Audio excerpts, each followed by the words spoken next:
Hi guys, today I will show you how to install internet speed meter lite and see the live internet speed from mobile. So for that we shall go to Play Store first.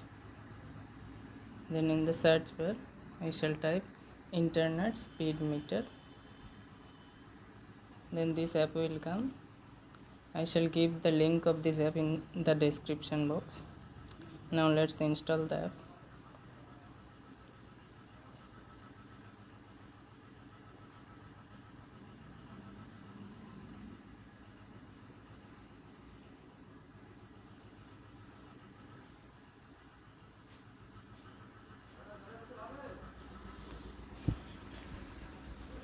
Now open the app.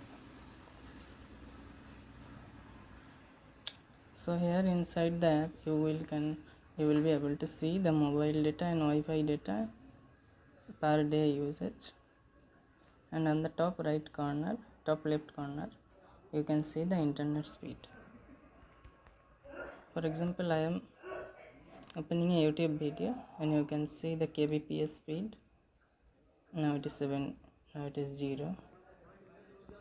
Now I am opening I get to play the sport that I want to. now the internet speed is getting changed and it is showing the live speed of internet. Now scroll down from the top, you can see the live speed here, mobile, Wi-Fi and signal strength.